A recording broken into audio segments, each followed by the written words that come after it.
Jumpa lagi di channel Dunia Maya. Kali ini kita akan mengupas cerita misteri. Awal mula kisah boneka Annabelle yang membawa malapetaka. Belakangan boneka Annabelle kembali ramai diperbincangkan. Boneka itu dikabarkan melarikan diri dari tempat penyimpanannya di Warren Occult Museum, Connecticut, Amerika Serikat. Namun kabar itu buru-buru dibantah penanggung jawabnya boneka Annabelle bernama Tony Opera. Dia menyebut boneka Annabelle bukan melarikan diri, melainkan dipindahkan dari Warren Occult Museum karena terpaksa ditutup sekitar tahun 2019 silam. Sementara itu, Annabelle sendiri merupakan sebuah boneka karakter Raggedy Ann yang dibeli seorang ibu pada tahun 1970 dari toko mainan. Boneka itu dibelinya sebagai hadiah untuk putrinya, Donna, di hari ulang tahunnya. Donna, pada saat itu, adalah seorang mahasiswi yang sedang berusaha menyelesaikan studi perkuliahannya di bidang keperawatan. Semasa studinya, dia tinggal di sebuah apartemen kecil dengan teman sekamarnya Angie yang juga merupakan seorang perawat. Donna sangat senang ketika dihadiahi ibunya boneka Raggedy Ann. Donna meletakkannya di atas tempat tidurnya sebagai hiasan. Meski begitu, Donna dan teman sekamarnya, Angie memperhatikan ada sesuatu yang sangat aneh dan menyeramkan pada boneka itu. Boneka itu sering terlihat bergerak-gerak sendiri. Gerakannya relatif tidak terlalu mencolok pada awalnya, hanya berubah posisi sedikit. Seiring berjalannya waktu, gerakan yang ditimbulkan semakin menyeramkan. Beberapa kali Donna dan Angie memergoki boneka tersebut berpindah ruangan dari tempat mereka meninggalkannya. Kadang-kadang boneka itu ditemukan bersila di sofa dengan tangan terlipat. Di lain waktu boneka itu ditemukan berdiri tegak di atas kedua kakinya, kemudian bersandar di kursi ruang makan. Tulisan minta tolong. Sekitar sebulan setelah memergoki kejadian aneh, Donna dan Angie menemukan sebuah pesan dari secarik kertas perkamen. Tulisan itu ditulis menggunakan pensil dengan kalimat, "Tolong kami," dan "Bantu Lou." Tulisan tangan itu sepertinya milik seorang anak kecil. Bagian yang menyeramkan tentang pesan itu bukanlah kata-katanya tetapi cara penulisannya. Pada saat itu Donna tidak pernah menyimpan kertas perkamen yang digunakan untuk menulis catatan, baik di rumah maupun di apartemennya. Lantas, Donna bertanya-bertanya, dari mana asalnya kertas beserta tulisan itu. Suatu malam Donna pulang dan menemukan boneka itu telah berpindah lagi. Kali ini boneka itu pindah dari suatu tempat ke tempat tidur Donna.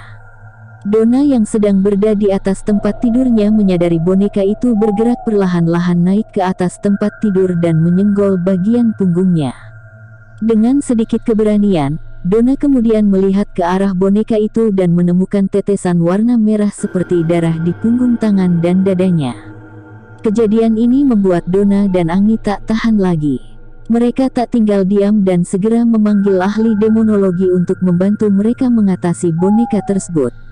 Meminta bantuan ahli demonologi, Donna dan Angie kemudian menghubungi ahli demonologi yang mampu berbicara dan memanggil arwah untuk mengatasi ketakutan mereka.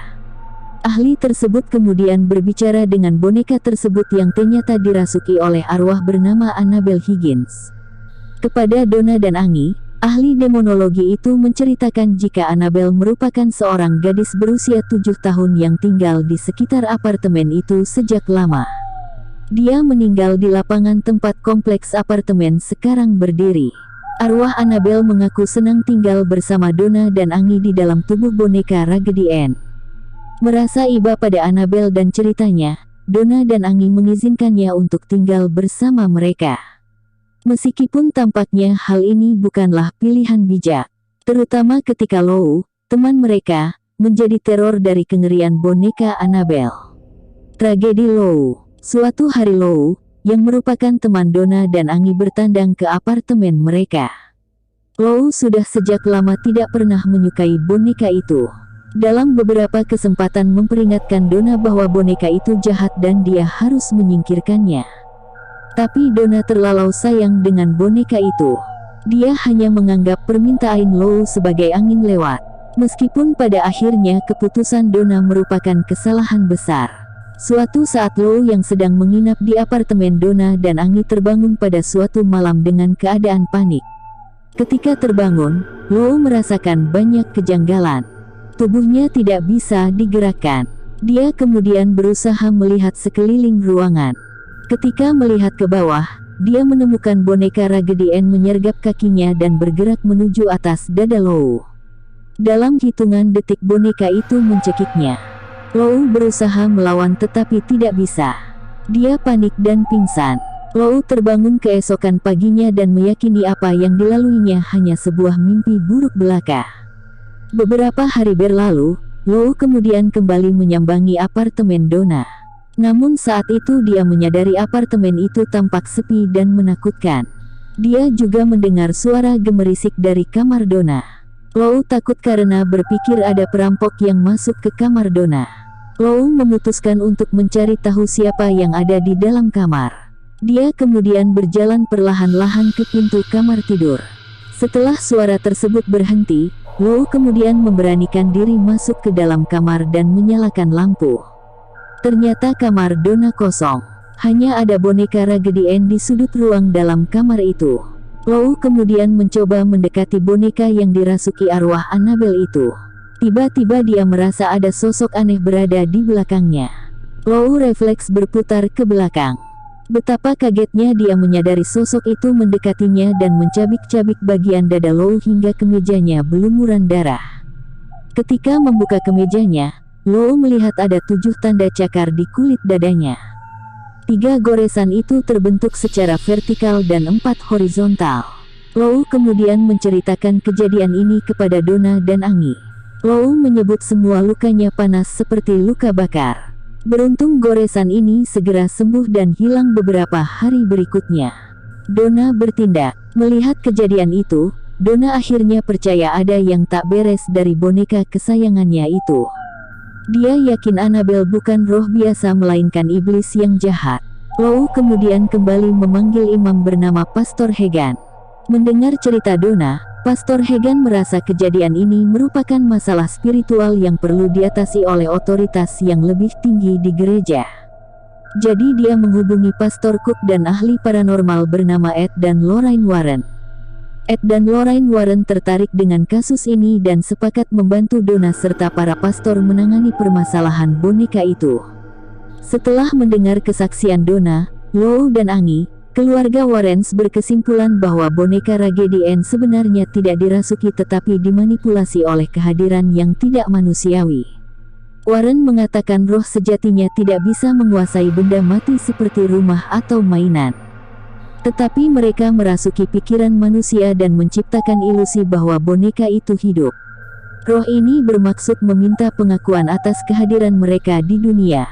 Para ahli spiritual dan pastor kemudian memilih segera bertindak cepat.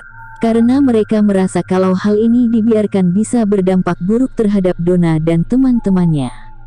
Roh jahat itu bisa saja merasuki tubuh seseorang, kemudian melukai hingga membunuh penghuni apartemen. Ed, Warren dan para pastor kemudian melakukan pembacaan berkat eksorsisme untuk membersihkan apartemen dari roh jahat. Mereka juga meminta penghuni apartemen menguatkan iman dengan mendekatkan diri terhadap Tuhan agar terhindar dari tipu daya roh jahat. Setelah selesai melakukan pembersihan, Warren meminta Donna membiarkannya menyimpan boneka Annabelle sebagai tindakan pencegahan. Donna setuju dan membiarkan keluarga Warrens membawa boneka itu pergi bersama mereka. Teranyar boneka itu disimpan oleh Warren di Warren Occult Museum, Connecticut, Amerika Serikat. Cerita kisah ini kemudian menginspirasi para sineas untuk menjadikannya sebuah film. Adapun film-film yang terinspirasi dari kisah Annabelle antara lain Annabelle 2014, Annabelle Creation 2017, Annabelle Comes Home 2019. Sekian dulu kisah kita kali ini. Jangan lupa subscribe channel Dunia Maya untuk berlangganan video berikutnya. Sampai jumpa.